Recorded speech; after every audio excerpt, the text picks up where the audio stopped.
Fidèles téléspectateurs de Savane TV, bienvenue dans ce nouveau numéro de Savane Eco, votre magazine économique. Aujourd'hui, nous nous intéressons encore à l'entrepreneuriat agricole avec l'accent sur les difficultés auxquelles ce secteur est confronté. Sur ce plateau, Salimata Komporé, encore une femme. J'ai l'impression que le secteur agricole nous porte chance parce que c'est la deuxième femme en 2 semaines que nous recevons sur notre plateau, ce qui n'est pas habituel dans notre émission Savane Eco. Madame Salimata Komporé, elle est promotrice de Salem Service, une structure qui évolue dans le domaine de l'aviculture, c'est ça? Oui, c'est ça. Et notre deuxième invité est Abdul Razak Belem Niegré. Il est expert paysan agroécologiste, c'est ça? Tout à fait. Madame, monsieur, bienvenue sur le plateau de Savane Eco. Merci. Merci. Et avant d'entrer dans le vif de notre sujet, je me tourne vers monsieur Belem Niegré pour lui demander de nous définir le secteur agricole, avec grand A. Alors, donc, merci bien, madame. Comme vous l'avez dit, le secteur agricole avec grand A. Aujourd'hui, beaucoup de personnes pensent, quand on dit l'agriculture, quand on parle du secteur agricole, on ne parle que par exemple de la production du maïs, de la production du sésame, de la production maraîchère, c'est-à-dire la production végétale. Alors que non, la vraie définition du secteur agricole, de l'agriculture, prend en compte la production animale ainsi que la production végétale. D'où la présence de Madame Salimata Komporé sur notre plateau. Donc moi je trouve que Madame Salimata fait de l'agriculture et moi également je fais de l'agriculture. Et c'est les deux conciliés ensemble qui donnent l'agriculture avec grand A. Donc l'agriculture aujourd'hui doit prendre en compte les deux aspects, la production animale qui peut prendre par exemple la pisciculture, l'aviculture, la porciculture, l'apiculture et tout, et l'autre volet qui est la production végétale qui prend en compte ce que vous voyez, le sésame, les mangues, le maraîchage, l'horticulture, ainsi de suite. Donc, et c'est tous ces deux ensemble qui forment aujourd'hui l'agriculture qui est différente de ce que les gens pensent que c'est la daba cultiver le sésame ou le maïs qui fait l'agriculture. Madame Komporé, vous avez entendu. C'est ça. Ce qu'il a dit, il a parfaitement raison parce que l'agriculture et l'élevage se complètent. Qui dit qu'il va être un fermier un jour, il faut s'attendre qu'un jour tu vas cultiver. Si tu veux te baser seulement sur la production animale, il faut aussi savoir qu'il faut cultiver pour nourrir tes animaux. Tout à fait. Voilà. C'est complémentaire. C'est complémentaire. Et de nos jours même, les terrains se font très rares.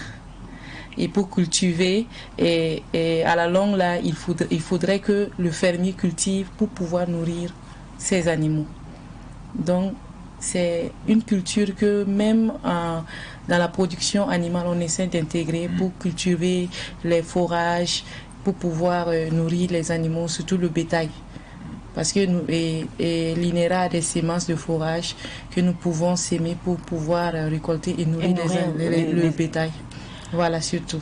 Vous êtes dans le domaine de l'aviculture. Qu'est-ce que c'est, l'aviculture? Bon, et l'aviculture, c'est l'ensemble des oiseaux domestiques que nous allons élever, soit dans notre ferme ou à domicile. Puisqu'il est plus facile d'élever la volaille à la maison, il est plus facile d'élever aussi la volaille en brousse. Mais ce qui est recommandé, c'est aller hors agglomération pour pouvoir faire l'aviculture. Parce que là, il y a certaines races de volailles qui ne supportent pas le bruit.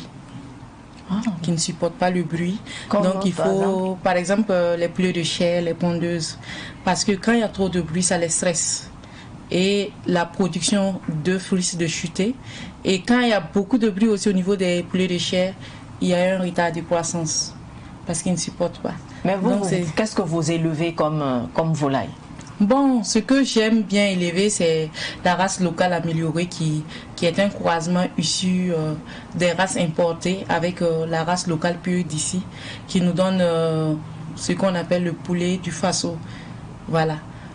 Bon, on a vu que pour avoir, par exemple, la race pure, et pour élever, pour consommer, il faut au minimum 6 mois. Et c'est trop. Et c'est une perte de temps pour l'aviculteur. C'est pourquoi on a essayé de faire des croisements avec les races importées et la race locale pure pour avoir une souche qui va nous donner en 3 mois et demi qui est déjà consommable. Voilà. Ah, mais ça c'est intéressant ça. Voilà. Puisque la race locale pure, la chair est très bonne et elle résiste aux maladies. Tandis que la race importée, la chair, bon, elle est tendre, mais pas délicieuse comme la race locale pure. Voilà. Donc, mais on a travaillé à savoir qu'est-ce que nous pouvons faire pour améliorer, pour écouter le temps de croissance de la race locale pure. C'est ce qui a amené à faire des croisements pour avoir une souche qui grandit vite et à la fois qui résiste aux maladies. Donc, la race locale améliorée résiste aux maladies et la croissance aussi est rapide. D'accord. Monsieur Belem Niégré, vous êtes expert paysan. Qu'est-ce que c'est? Alors donc, quand on dit expert paysan, pour certains qui veulent, ils peuvent dire entrepreneur agricole, voilà, mais expert paysan ici, ça veut dire redonner de la valeur aux paysans, de montrer aux paysans quand même qu'on a des intellectuels comme eux, voilà, qui les soutiennent dans leur démarche et qui essaient de promouvoir ce qu'ils font chaque jour. Et un expert paysan, c'est un paysan, comme on le connaît, un paysan au village, un paysan en campagne, qui innove, qui développe, qui apporte des alternatives, qui anticipe, voilà, qui peut développer des systèmes pour sa production agricole, voilà, ainsi de suite. Donc c'est celui-là un expert paysan. Il a redonné de la valeur à sa production, il a innové, il a apporté pas mal d'expertise pour redonner, pour avoir plus de valeur ajoutée dans sa production. Par exemple, vous prenez un paysan qui a innové, par exemple, pour retenir assez d'eau dans sa production, pour les réutiliser après, on peut le dire c'est un expert paysan. Ou encore, c'est un paysan qui a un savoir qui peut transmettre aux autres. Donc, c'est celui-là, un expert paysan. Il s'est démarqué des autres paysans. Donc, celui-là, c'est un expert paysan. Vous avez dit qu'il innove. Parmi les caractéristiques de l'expert paysan, vous avez dit qu'il innove.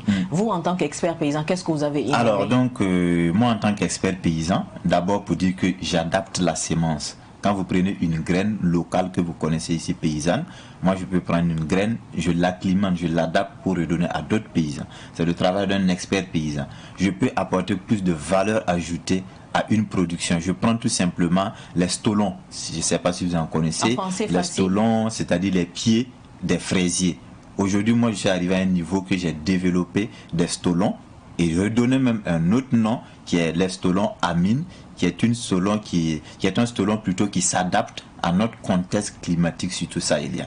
Donc ça, c'est le travail d'un expert paysan. Ou encore innover en matière de fertilisation organique, de fertilisation biologique, pour quand même récupérer les sols dégradés. Donc c'est le travail d'un expert paysan. Il peut faire des formulations biologiques ou écologiques locales si vous voulez, à travers des plantes, plusieurs plantes mélangées ensemble pour donner une formule qui puisse soigner par exemple mes moutons ou bien qui puisse soigner mes maladies de tomates. C'est le travail d'un expert paysan.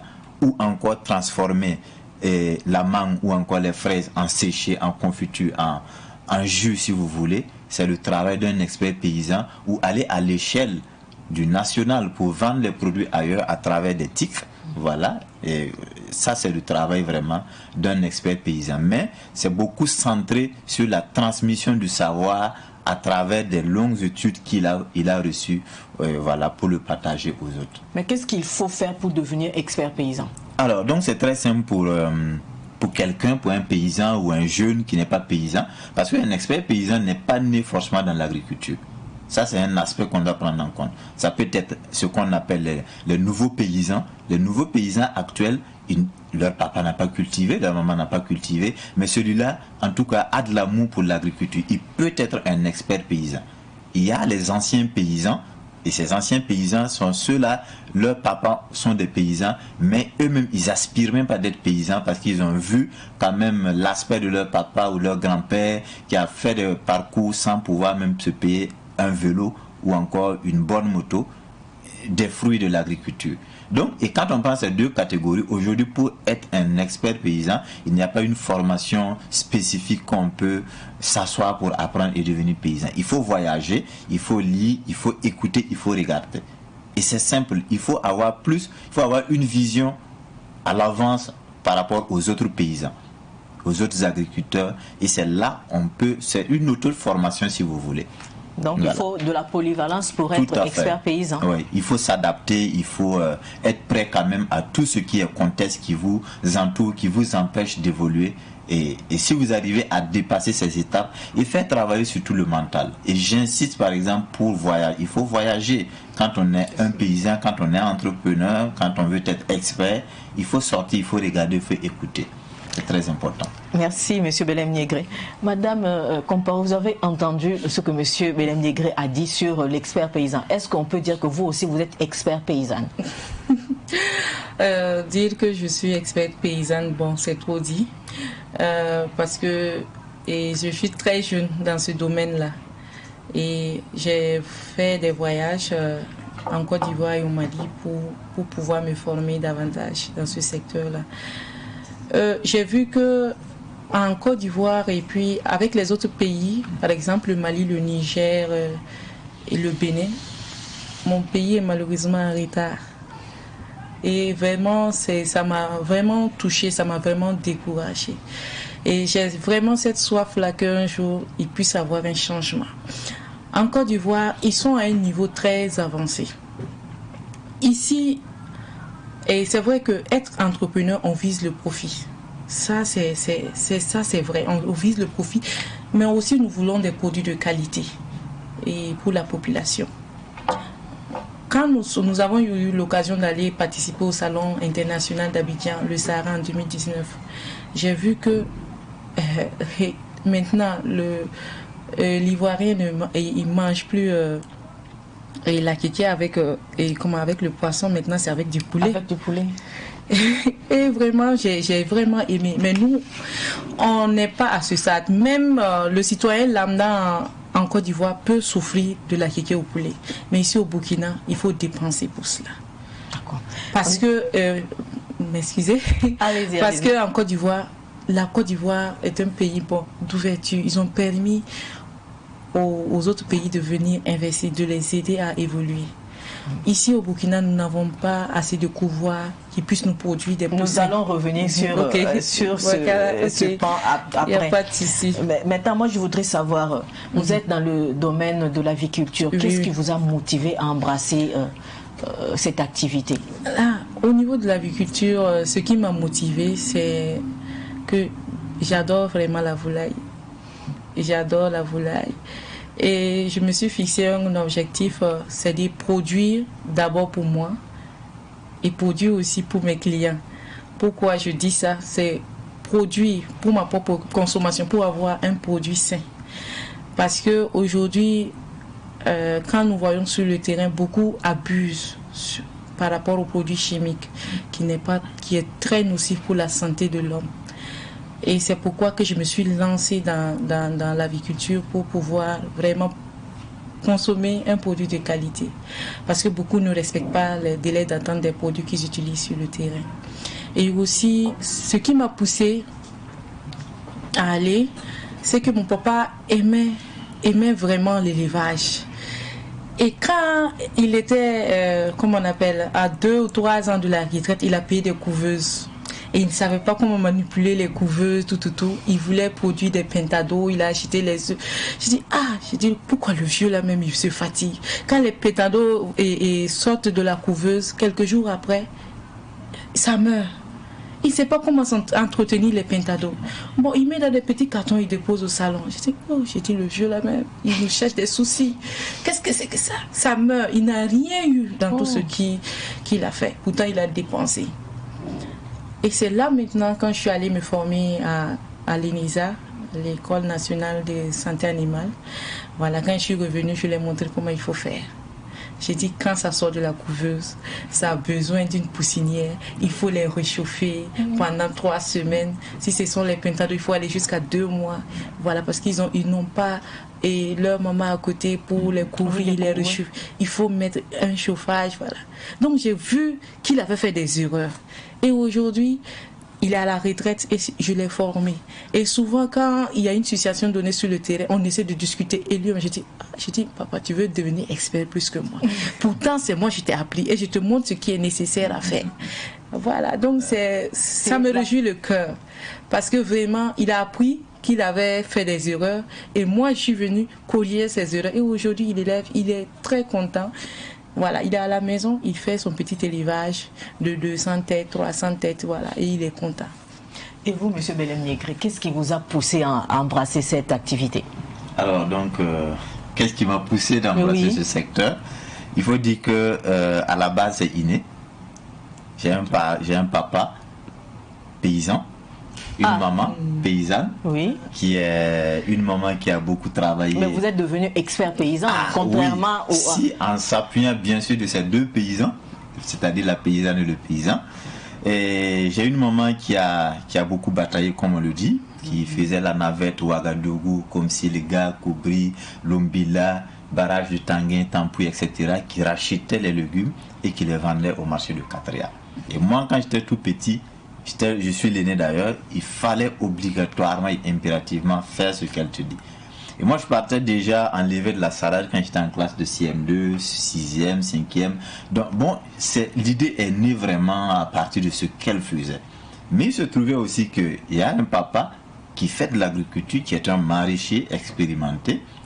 Alors, j'ai dit, mais vous savez qu'ici en Afrique, surtout au Burkina, dans la tradition, moi aussi, c'est difficile pour les aînés de travailler avec leur papa si les garçons. Quoi. Donc, j'avais du mal quand même à embrasser son métier, tellement la peur qui est entre nous. Malgré la passion. Malgré la passion. Mais avec la maman, je me suis en tout cas beaucoup initié, tout d'abord, le début. Et c'est là vraiment que l'idée est née, c'est là que j'ai eu l'amour de la chose. Parce que le début, c'était pas aussi facile, hein, mais après ça, je me retrouvais très bien en faisant l'agriculture. Et de la récolte des légumes, je me suis beaucoup passionné. Et ma classe de 4e, je l'ai fait à Bobo Dioulasso. Voilà, d'où j'étais un peu seul. Voilà, je vivais avec un tuteur, mais je logeais un peu seul. Et il fallait vraiment joindre les deux bouts. Et comment joindre les deux bouts? Il fallait trouver forcément un métier.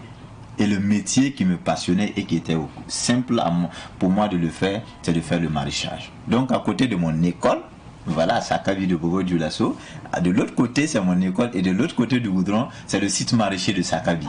Et moi, quand je quitte l'école à midi, automatiquement je m'en vais arroser mes 12 planches de salade. Je me rappelle bien, un bon papa, monsieur Sanou, qui m'avait attribué 12 planches de salade et je devrais les arroser impérativement 2 fois par jour. En 12h et 13h, je les arrose et en 17h et 19h, je les arrose et je prends mon sac, je rentre à la maison à Colmont. Donc, c'est en fait, à force de le faire, de me cultiver dedans, je suis resté en fin de compte à me voir vraiment vivre de ce que je désirais vraiment le faire. Et par la suite, il fallait aller vers Bama, vers Vallée du Cou, vers Samandeni, qui est des zones quand même que j'ai beaucoup explorées quand j'étais en classe de 4e. De 4e à ma classe de terminale, à ma 2e année même université, je faisais la même chose. Soit je produisais des haricots verts, soit je produisais de la salade, voilà, soit je produisais des aubergines et autour de Bobo Dioulasso et ses environnants. Donc c'est là vraiment que ça m'a beaucoup encore, l'amour est encore né, ça s'est encore ancré et que je me retrouve aujourd'hui dans ce que je fais. Mais beaucoup spécifique, aujourd'hui on peut dire que voilà, on a développé plus que ce qu'on faisait là-bas. À vous entendre, on a l'impression que tout est rose, c'est vraiment la belle vie et tout dans le domaine agricole et tout. Oui. Moi, je voudrais savoir quelles sont les difficultés que vous avez rencontrées, que vous avez rencontrées et que vous rencontrez dans l'exercice de votre activité, Madame Compori. Bon, les difficultés que nous rencontrons sur le terrain, c'est surtout la production des poussins. C'est surtout la production des poussins. Nous n'avons pas un couvoir capable de satisfaire la demande au pays, ce qui fait que nous importons les poussins de l'extérieur. Ça, c'est une contrainte, vraiment. Parce que j'ai vu aussi, ce qu'on peut souligner, c'est aussi l'alimentation de la volaille.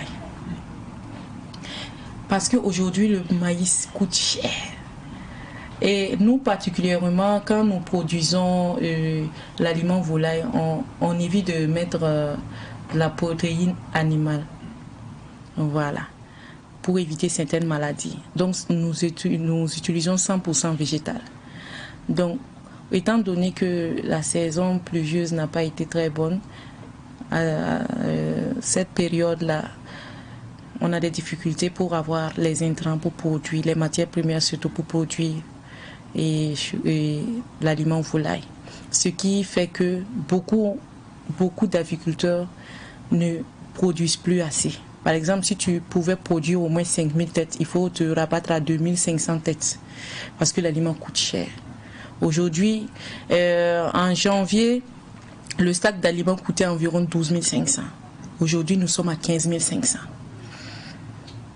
Nous n'avons pas, même si on a quelques-uns, mais ils n'arrivent pas à satisfaire la demande. Si le gouvernement avait vraiment une usine de fabrication, ça allait pouvoir vraiment nous aider, nous encourager à produire.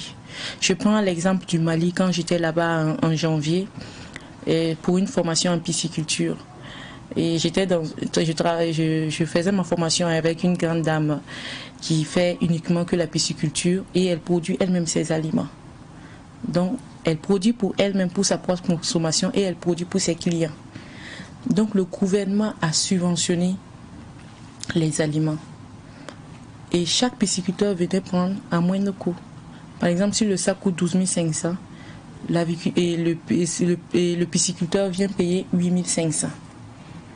Voilà, on n'a pas de subvention dans ce domaine. C'est ça qui fait que nous souffrons. Et vous, M. Belem-Négré, quelles sont les difficultés auxquelles vous êtes confronté en tant que... Donc, en tant qu'expert paysan entrepreneur agricole, il y a pas mal de difficultés quand même qu'on a surmontées. Et même actuellement, il y a des difficultés. Alors, et si je me base sur le passé, sur chaque chose, quand même, il faut raconter l'histoire, la genèse des choses. C'est très important. C'est ce qui peut motiver les autres à le faire. Et j'ai l'habitude de dire toujours aux jeunes, votre chance, c'est qu'il y a des gens qui ont déjà échoué. Donc, nous avons échoué. L'échec que nous avons eu est une chance pour les débutants. Vous avez échoué, mais vous n'avez pas abandonné. Nous n'avons pas abandonné. Donc, c'est une chance pour eux de copier, d'éviter notre échec et de copier nos réussites. Alors, donc, la difficulté, il faut dire que moi, personnellement, mes débuts, il y avait l'écoute d'autrui et il y avait la parole d'autrui.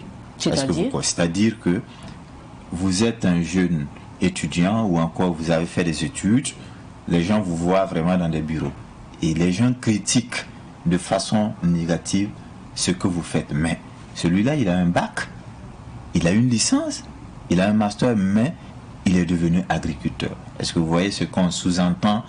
Et moi, je trouve que c'est une limite, c'est une difficulté en quelque sorte, que cette société, c'est la première difficulté pour un paysan, pour un entrepreneur agricole. On sous-estime le métier. On trouve que ce n'est pas un métier d'avenir, alors que partout en Europe, c'est un métier, on sait que c'est le plus riche, les agriculteurs. Donc, c'est une des difficultés. Alors, il faut dire que lors de ce parcours qu'on continue toujours de parcourir, il y a pas mal de difficultés. Les débuts, il faut avoir un fonds. Imaginez un terrain au Burkina Faso coûte combien? Et je ne parle pas de terrains qui sont à 100 km de Ouaga ou encore à 200 km de Bobo. Pour des jeunes qui veulent le faire, il faut qu'ils soient à proximité des villes. Et pour être à proximité des villes, il faut un terrain, il faut de l'eau. Mais imaginez quel jeune peut avoir 4 à 5 millions pour s'acheter un terrain. C'est un problème. Les intrants coûtent très cher. La chance pour moi, c'est que je ne suis pas un agriculteur conventionnel. Je n'utilise pas d'engrais, je n'utilise pas de pesticides. Donc c'est une chance. C'est-à-dire on diminue un peu en termes de mobilisation financière, on n'en dépense pas assez. Donc c'est une chance. Mais imaginez-vous quelqu'un qui débute et qui n'a pas d'intrants pour commencer, qui n'a pas de terrain, qui n'a pas d'eau. Il peut se louer un terrain pour travailler. Sur quel bail et quel montant payer le mois, quel argent payer. Et moi particulièrement, en commençant effectivement, j'ai loué un terrain de 150 mètres carrés à 25 000 francs les 6 mois. Et que j'avais un budget de 175 000 francs, 150 000 francs et qui est 150 000 francs de fournaire et 25 000 francs que j'ai emprunté, que j'ai pris chez ma maman. 175 000 pour débuter un tout premier projet. Vous voyez un peu ce que ça donne. Donc, il y a plein de difficultés. Et derrière ça, comme madame qui vient de le dire, il faut vraiment de l'accompagnement. L'accompagnement, il y a plusieurs niveaux que nos autorités peuvent accompagner. Il y a l'accompagnement technique, tout d'abord. Et moi, je maximise beaucoup sur l'accompagnement technique. Et un bon accompagnement technique dépasse un accompagnement financier. Voilà, ça dépasse. Et on doit arriver à accompagner ça et ensuite permettre ces gens-là d'aller rechercher les ressources qu'il faut pour entreprendre. Donc, pour résumer la difficulté qu'il y a d'abord l'écoute des gens. Voilà. L'autre partie qui est assise sans travail et qui critique ce que tu fais parce qu'il trouve que c'est un métier sale. Et de deux, l'accompagnement pour avoir accès à l'eau et à la terre et à la semence. L'accès à l'eau, la terre et la semence, c'est un défi. Donc c'est un problème. Et de l'autre côté, je ne parle pas de la commercialisation d'abord. Arrivons à produire, nous allons consommer. Même si on ne t'achète pas, tu vas manger et c'est le plus important d'ailleurs. De produire sa propre nourriture et de la consommer. Donc, et de l'autre côté, c'est d'arriver à l'accompagnement technique et pour finir l'accompagnement, voilà, comme vous le savez, le nerf de la guerre. Voilà. Madame Compaoré, vous avez entendu ce que M. Belem Négré a dit. Au tout début, c'était ce que les gens disaient. Est-ce que vous avez rencontré le même problème vous aussi? Oui, j'ai rencontré le même problème parce que les gens ne s'imaginaient pas comment une femme va élever la volaille, comment une femme va se lancer dans la vente de l'aliment volaille.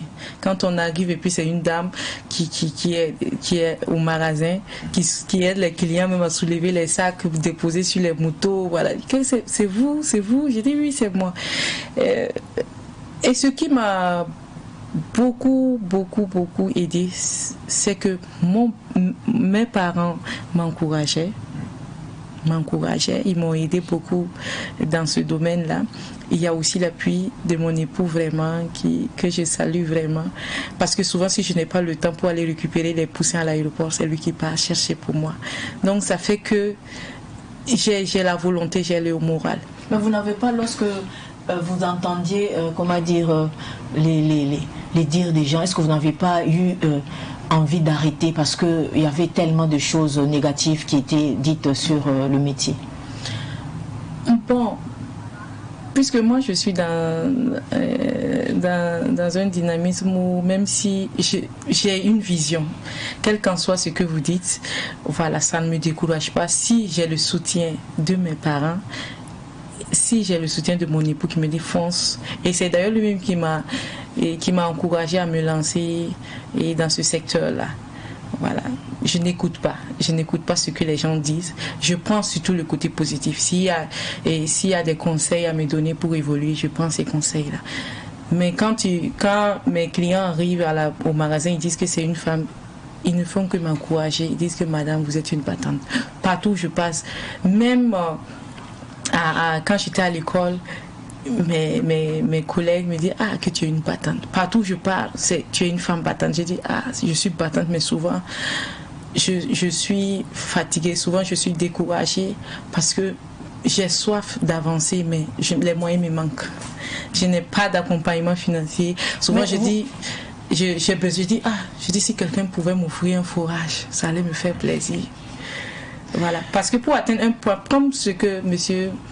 Négré a dit, surtout pour arriver à ce que je suis, au niveau où je suis là, je suis passée par le commerce. J'ai vendu de la glace. Ensuite, j'ai vendu des pains pour avoir un peu de fonds, pour pouvoir commencer à produire l'aliment pour vendre. Et m'associer avec une société qui a voulu m'accompagner pour me fournir les intrants pour pouvoir vendre. Je me suis associée un peu avec eux.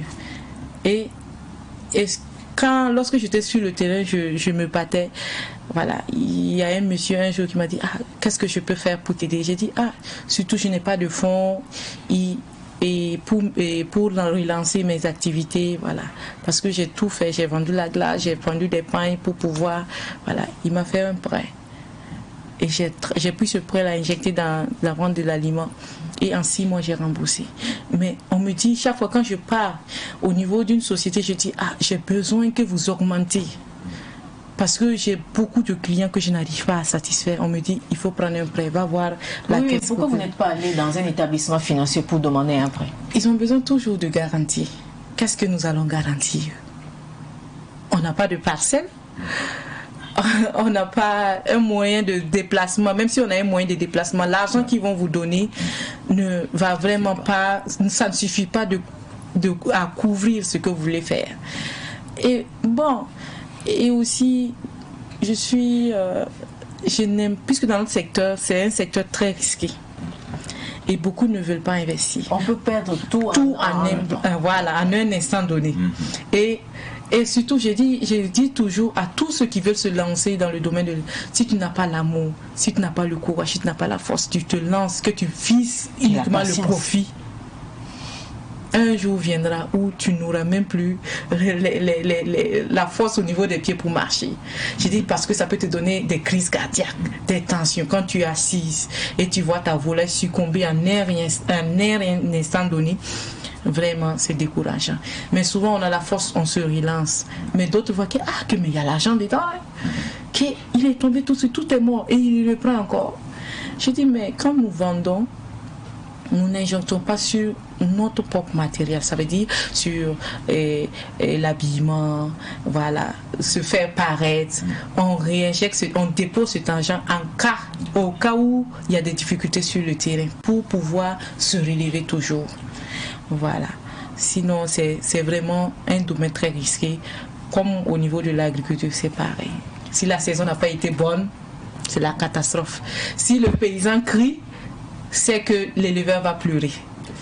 Parce que ces deux domaines s'accompagnent. S'il n'y a pas d'intrants pour produire l'aliment, le bétail va mourir. Les animaux vont mourir, donc tout se complète. Elle a évoqué un problème de caution lorsqu'elle a approché les établissements financiers. Est-ce que vous avez eu ce même problème? Non, je n'ai pas eu ce même problème d'approcher ces établissements pour un prêt. C'est la seule chose que je n'ai pas encore fait jusqu'à présent. Ah, donc vous n'avez même pas essayé d'approcher les établissements financiers. Pourquoi? Tout simplement, je voulais vraiment travailler et me suffire de ce que j'ai comme petites ressources et accroître vraiment mon activité. Mais également, il faut dire qu'il y a une difficulté derrière tout ça. Moi, je n'ai pas essayé, mais je sais quand même qu'il y a une difficulté d'avoir un financement. Et je vous dis, ces établissements en question, ils ne viendront jamais vers ceux qui n'ont rien. Ils viennent vers des gens qui ont déjà un capital. Qui sont bien assis. Aujourd'hui, moi, on me propose, je ne sais pas combien de fois on me propose par an. Je ne veux pas. Je ne veux pas. Donc, on arrive à un niveau. Vous êtes arrivé à un niveau où on vous propose avec quelque chose. Prenez de l'argent et partez. Je dis non, je ne veux pas. Ma production n'a pas besoin d'argent. J'ai mes stolons, j'ai mes fertilisants, j'ai ma semence, mais vous voulez me donner quoi? Je ne veux pas. Voilà. À moins que je veux une autre. Si je le prends aussi, c'est une autre activité et non ma petite production. Voilà, donc c'est suffisant.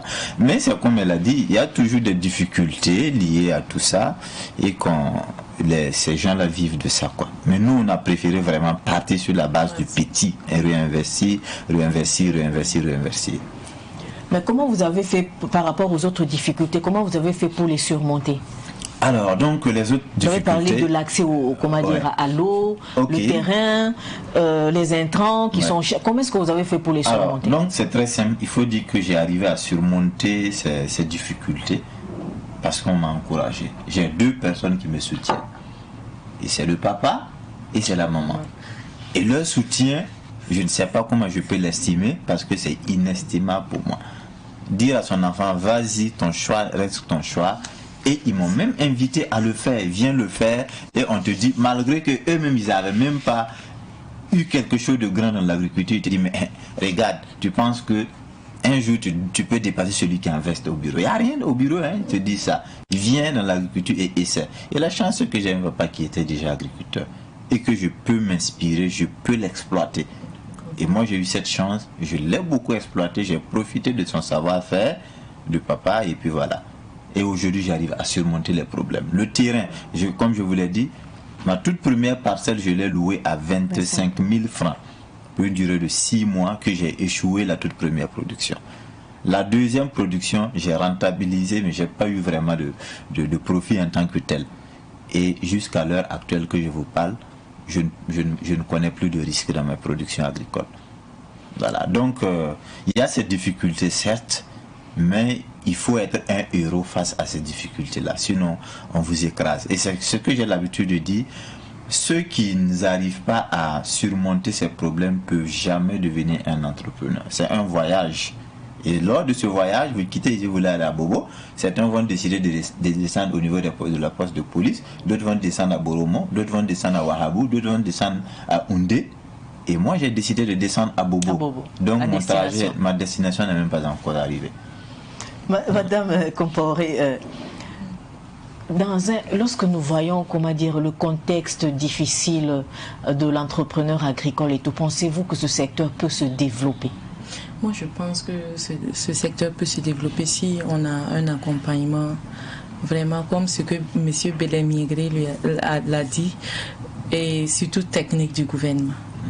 Encourager les jeunes, ceux qui ont déjà commencé avec le peu qu'ils ont.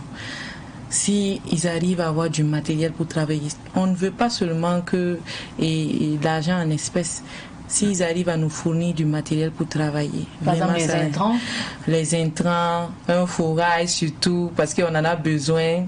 Voilà, des formations techniques, voilà. Ça va nous aider. Et surtout, mon rêve, c'est de voir au Burkina que, voilà, il y ait une très grande usine de production d'aliments volailles et que l'État peut décider de subventionner. Voilà, y accompagner les éleveurs. Et surtout, pourquoi pas créer une coopérative? Il y a surtout des coopératives au niveau du Burkina. Mais ça, ce n'est pas comme en Côte d'Ivoire. Parce qu'il faut suivre vraiment, aider les agriculteurs à commercialiser le produit. Par exemple, je prends au niveau de l'agriculture, il y a la SONAGES qui est là, qui aide un peu les agriculteurs. Mais au niveau de la production animale, on n'en a pas. Donc si vous n'arrivez pas à écouler votre production, on est obligé de consommer. On est obligé de consommer. Par exemple, je prends un exemple, je suis dans le domaine de l'aviculture. Je décide de faire les poulets de chair. Au bout de 45 jours, si je n'ai pas de preneur, je suis obligé de consommer ou de conserver dans des congélateurs et déposer pour attendre. Par exemple, au niveau pendant la période des fêtes pour pouvoir écouler. En ce moment, je n'ai pas de rentabilité en ce moment. Et aussi, nous voulons des accompagnements quant aux produits vétérinaires. C'est-à-dire des accompagnements au niveau des produits vétérinaires. Souvent, sur le terrain, parfois, on a besoin de certains produits qui coûtent vraiment cher et qui peut aider vraiment les agriculteurs à courir moins de risques au niveau des maladies. Parce qu'il y a des vaccins qui coûtent extrêmement cher. Alors que si nous arrivons à avoir ces vaccins-là, on pourra protéger vraiment la volaille.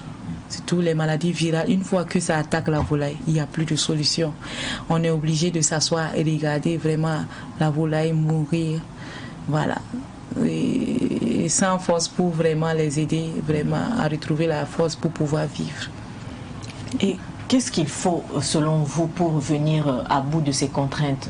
Vous avez cité quelques contraintes bien évidemment. Qu'est-ce qu'il faut pour venir à bout de ça? Alors dans le domaine de l'agriculture, avec grand A, je pense qu'il y a plein de contraintes comme nous l'avons cité, mais il y a aussi quelques solutions qui peuvent aider.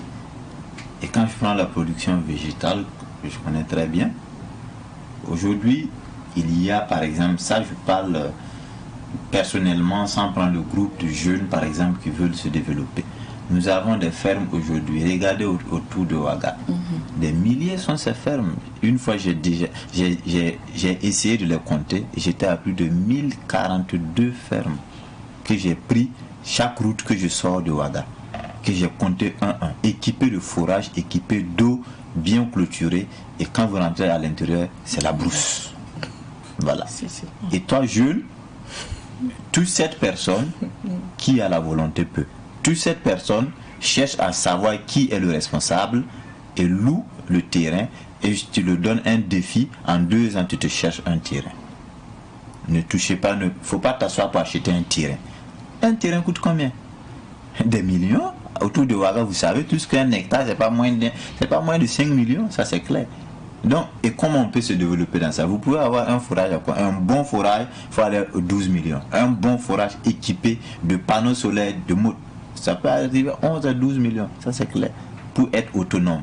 Il y a de ces forages équipés à l'intérieur de ces fermes. Ce qui réglerait le problème du problème climatique quand la saison n'est pas bonne. Il faut toucher ces personnes-là, il faut chercher à comprendre, il faut cultiver à l'intérieur et vous donnez-vous un objectif de 2 ans. À partir de 2 ans, si vous ne pouvez pas vous acheter un terrain, le métier d'agriculteur n'est pas votre métier.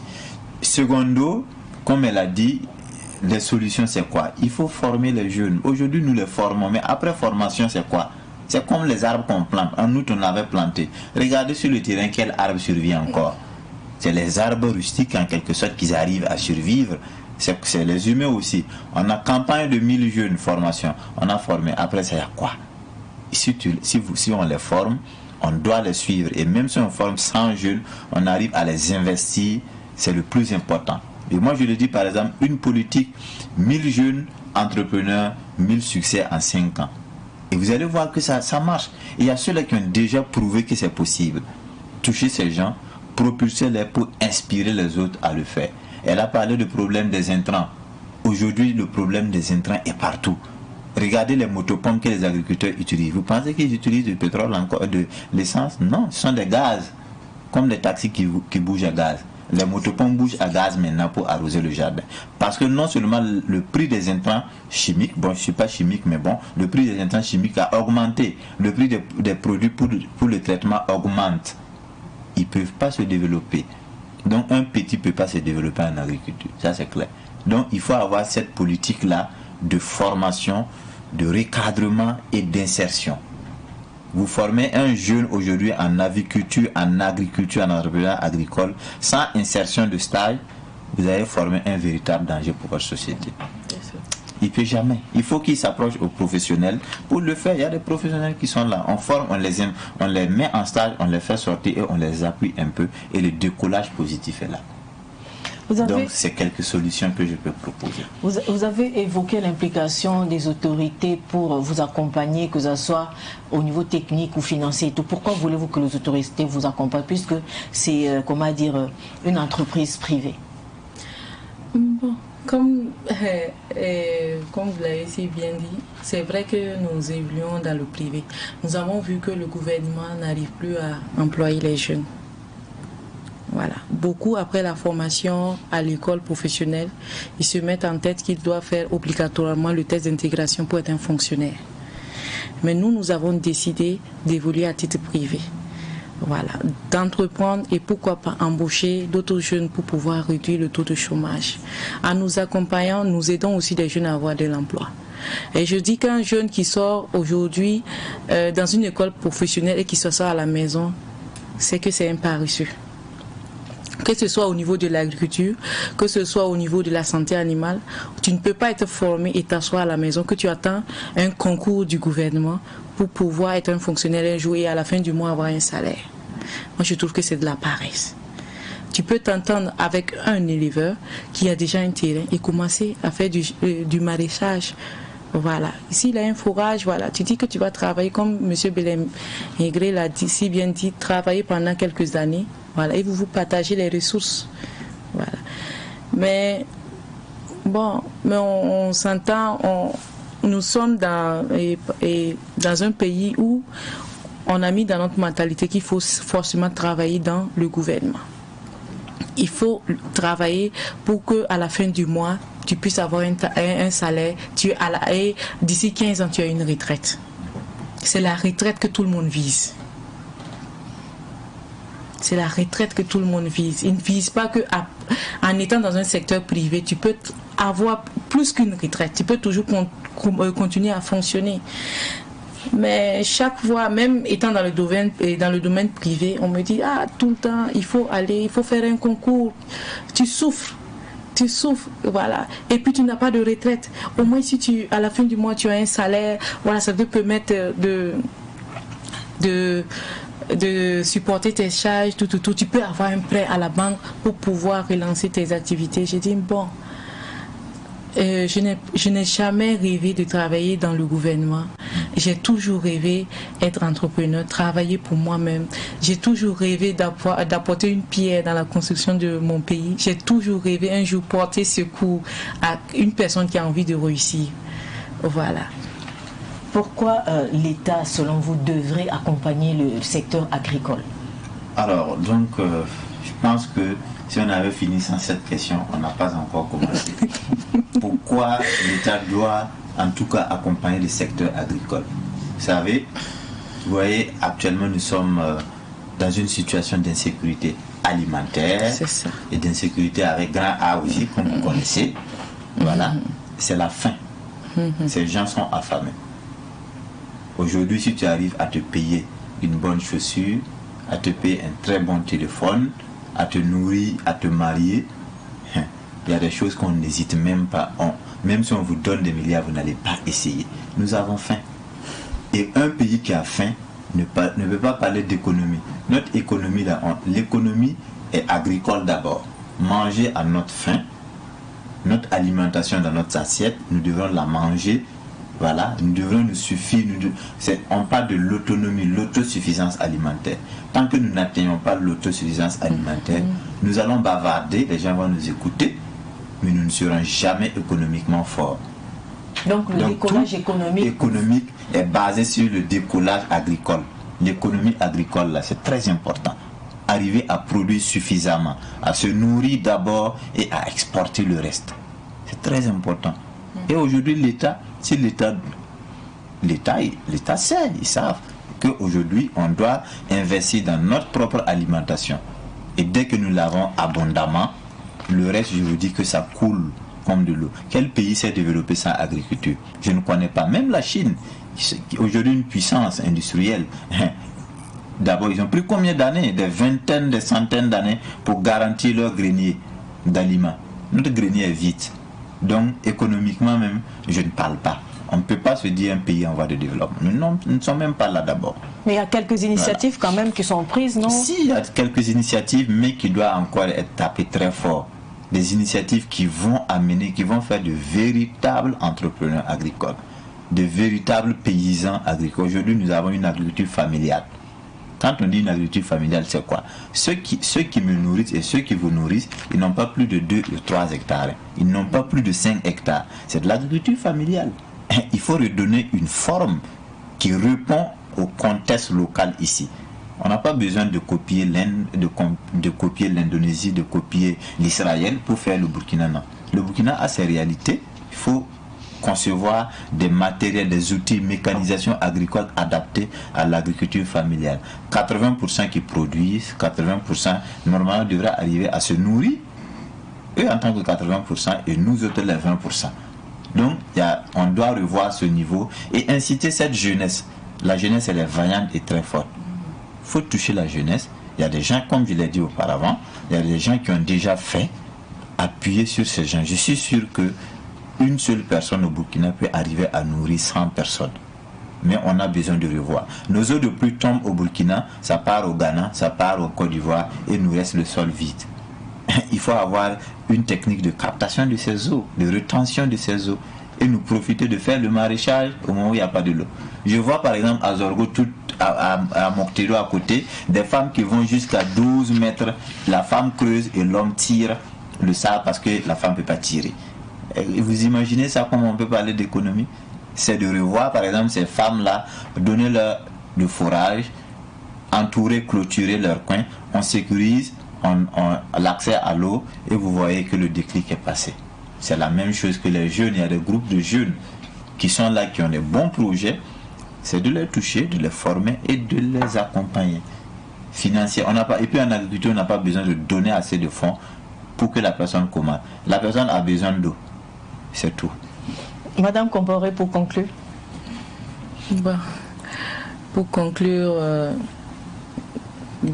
je veux dire que nous comptons surtout sur les agriculteurs afin qu'ils puissent produire assez pour que nous puissions avoir les matières premières pour produire l'aliment pour les animaux.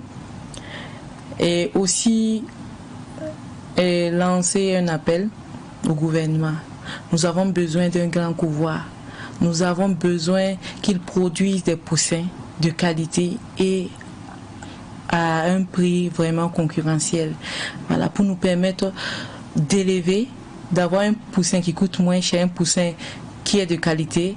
Et nous allons élever ces volailles et permettre au moins à un citoyen lambda de s'offrir au moins un poulet par jour. Ça, c'est un rêve.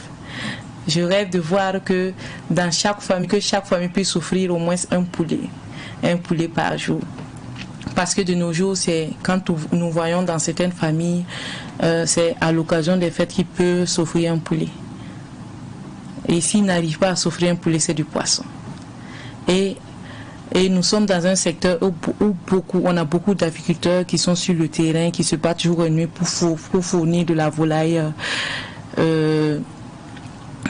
à la population.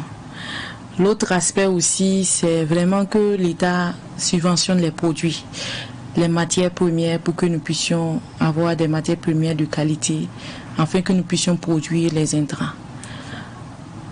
Et troisièmement, en tant que promotrice de Salem Service, c'est vrai que je suis une femme et dans le secteur de l'agriculture, il y en a tellement, il y en a beaucoup. Voilà, voilà, il y en a tellement.